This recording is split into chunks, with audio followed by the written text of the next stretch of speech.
السلام عليكم الخوت. تنتمنى تكونوا بألف خير إن شاء الله.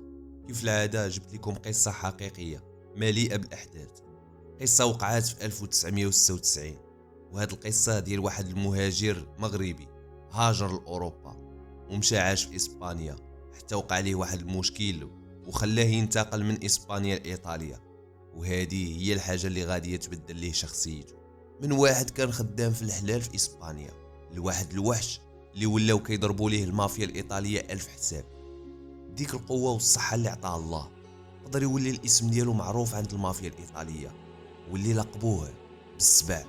ولاو المافيا يعرضوا عليه الخدمة معاهم، ولكن السبع تاق في راسو بزاف ودار أكبر غلط ملي فكر أنه يغدر بالمافيا، ونهايته كانت كارثية.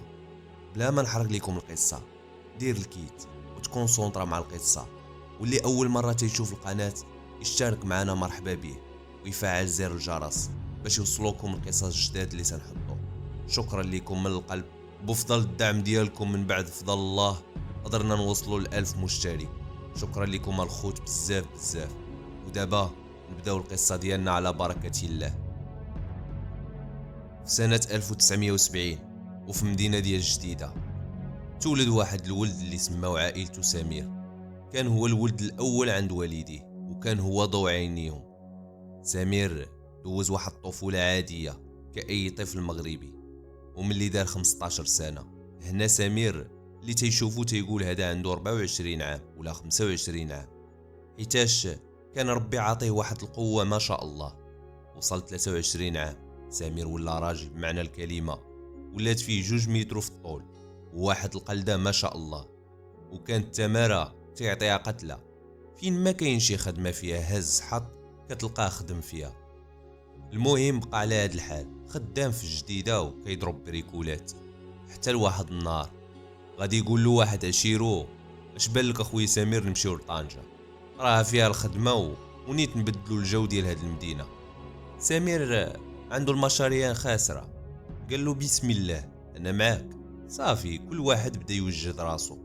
وصل النهار المعلوم وداروا الديبار لطنجة، وفعلا وصلوا لطنجة ومشاو ريحوا عند شي صاحبهم بما دبروا على خدمة. سمير بديك الصحة اللي عنده من نهار ودبر في خدمة في واحد المارشي كان قريب ديال الخضرة، كيشارجي ويدي شارجي لي كاميو.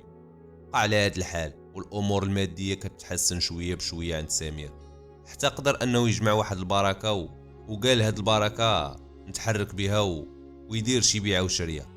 وهادشي اللي كان هو تيفكر فيه في الأول، لكن غادي يتلاقى بواحد الشخص اللي غادي يرول ليه حياته ويقلبها ل 180 درجة. غادي يولي يتلاقاه يوميا وغادي يزرع ليه الفكرة ديال أوروبا في راسو. وبدا سمير يدخل الفكرة ديال أوروبا لراسو وينسى الفكرة ديال البيع والشراء وديك الفلوس اللي يقدر يجمع بيهم باش غادي يمشي سمير لأوروبا. وفي ذاك الوقت كان ساهل على بنادم يمشي لأوروبا، غادي يبقى يقلب على اللي يديه حتى سهل عليه الله وقدر يوصل لأوروبا على خير وبخير. غادي يوصل لإسبانيا وقرر أنه غادي يستقر فيها وغادي يخدم في الفلاحة المدة ديال عامين. هاد المدة قدر سمير يتعلم فيها شوية ديال الإسبانية وبدا يتأقلم مع الناس وكل شي هو هذاك. حتى لواحد النهار سمير غادي يبسل عليه واحد الجزائري واللي خلاه يفقد الأعصاب ديالو وسط ضربو وخلاه مجبد في بلاصتو هرب. تيقول غادي نكون قتلتو، خاصني نخوي إسبانيا اليوم قبل غدا. وداك الشي اللي دار، عاونوه شي دراري باش يمشي لإيطاليا.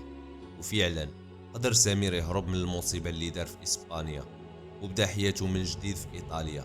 ما كيعرف حتى واحد واللغة والو. بدا كل مرة كيمشي يدور يقلب على شي خدمة الصباح كامل، وملي كتوصل عليه العشية تيمشي لواحد الكافي تيجلسوا فيها غير العرب والمغاربة بالخصوص.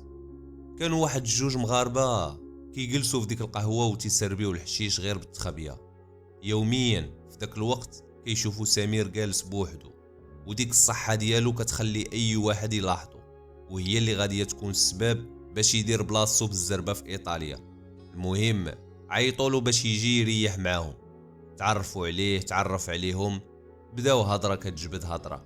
المهم ولا فين ما يمشي لديك القهوة يريح معاهم. واحد النهار غادي يعرضوا عليه يخدم معاهم ويولي هو اللي يسربي الحشيش في القهوة. وهما غادي يمشيو لواحد القنت اخر. سمير بحكم الميزيريه والفلوس اللي جمع في اسبانيا قربوا يساليولو، ما فكر جوج ديال المرات وقبل داك العرض في البلاصه. ومن هنا خونا غادي ديزاكتيفي شخصيه سمير ويأكتيفي شخصيه السبع. في ظرف عام غادي نسميوه السبع، وسميتو غادي يوليو كاع المافيات يعرفوها. ما كانش كيتفاهم مع بنادم، وما عمرو هز معاه شي حاجه، كيضرب غير بيدو وبراسو، ولا حاكم داك الكارتي اللي كيبيع فيه. كان كيمشي لواحد الديسكوتيك كل ليله ينشط فيه وينسى التبرزيط ديال النهار. كان كلشي تيعرفو وما عمر شي واحد بسل عليه. ولكن واحد النهار غادي يدخل الديسكوتيك كيف عادته، وكانوا واحد جوج رجال من شي مافيا وكانوا مسلحين وحاسين براسهم. سكروا حتى سكروا، وقال لهم الشراب نوضوا ريبوا داك الحيط اللي قبالتكم، واللي هو سمير بطبيعه الحال. واللحظه اللي وصل عند سمير كبلوا الكاس ديال الشراب فوق راسو وبدا يضحك. وقبل ما يكمل الضحكه وبالوقفه اللي وقف السبع ضربوا براس خلاه منشور. ترونات ديك الديسكوتيك وجاو البوليس في ديك اللحظه واعتقلوا سمير. سمير داو البوليس وتيقول مع راسو ما فيهاش غادي نضرب الحبس. دازت عليه 48 ساعه حتى تيتفاجئ سمير بانه ما غاديش يضرب الحبس، وان هذاك اللي ضربوه نازل له. وهنا خرج سمير من هذا المونتيف، ولكن ماشي فابور. جاو عنده دوك المافيا وعرضوا عليه يخدم معاهم، وخدمته تكون غير يبقى يخرج معاهم ويدور معاهم ما يدير والو. سمير سمع ما غادي يدير والو والعاقه مضمونه، قال لهم مرحبا. سمير بدا خدام معاهم، وكل ما كيدوز الوقت كل ما سمير كيزيدوا يثيقوا فيه اكثر، حتى لواحد النهار غادي يكلفوه بمهمه جديده، واللي هي يولي هو المسؤول على التوزيع ديال السلعه، وهو اللي غادي يولي يتعامل مع الكليان ديال المافيا. وبالفعل السبع غادي يقبل هذا العرض، وغادي يولي هو المسؤول على السلعه، وهو اللي غادي يبدا يدير التوزيع وكل شيء ولا على يده. السبع غادي يضرب 4 سنين مع هذه المافيا، غادي يدير ثروه خياليه لدرجه انه ولا كيركب على اخر الموديلات ديال الحديد. الفلوس بالملايين يا حبيبي. حتى لواحد النهار واحد من صحابو جا عنده وقال له سمير خويا الطاليان راه المافيا عاقوب داكشي اللي كنتي كدير.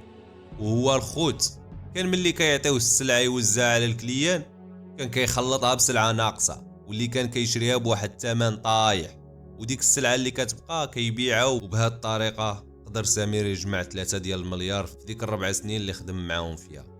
سمير ملي سمع ديك الهضره سمح في الفيلا ديالو هرب من ايطاليا وجا للمغرب باش يمنع من المافيا. داز عام وهو مخبي في المغرب حتى قال صافي القضيه هانيه. ناض بدا تيستثمر في ديك الفلوس، دار مشاريع، شرا دار وقرر يتزوج. وداك الشيء اللي كان تزوج ودار 2 وليدات وداس على الواقعه 5 سنين حتى نساها من بالو وبدا عايش حياته طبيعي. ولكن المافيا تمهل ولا تهمل، واخا دازت هاد السنين كامله كان سمير مازال في لاليز ديالهم، وداك الشيء اللي دار ليهم عمرهم ينساو. حتى لواحد النهار وصلاتو تنقنيقه من عند واحد المصري كان خدام معاه، واللي قال له هرب راهم عرفوك فين كاين، وقال له سير لمصر انا غادي نوصي عليك شي ناس غتلقاهم كيساينوك. هنا سمير حط كل الاملاك ديالو للبيع وهز عائلته وطار لمصر. وصل لقى فعلا شي ناس كيساينوه في المطار، داو لواحد الدار وجلس فيها حتى دبر في دار وشراها وبقى عايش فيها هو والاسره الصغيره ديالو. دوز واحد العامين في مصر عايشين زي الفل، كلشي هو هداك، حتى جا النهار ديال الحساب والعقاب. واحد النهار مراته كتسمع الدقان في الباب وبجه كتفتح الباب كتلقاه سمير. كان في واحد الحاله كارثيه وكان كله معوج ومعوق، واخر جمله قال ليها شربوني السم، وطاح حداها جثه. وهنا كانت النهايه ديالو. وبهذه الطريقه انتقمت المافيا من السبع، والنهايه ديال هاد الاشخاص اللي كيدخلوا لهذا العالم اما الموت ولا الحبس، وما عمرو يتصرف داكشي اللي يجمع. حتى لهنا كتكون قصتنا لهذا اليوم سالات. تنتمنى نكون توفقت في السرد ديالها، وإلا عجباتكم القصه ما تنساوش واحد لايك باش يوصل الفيديو لاكبر عدد من الناس. نشوفكم في قصه جديده. تهلاو.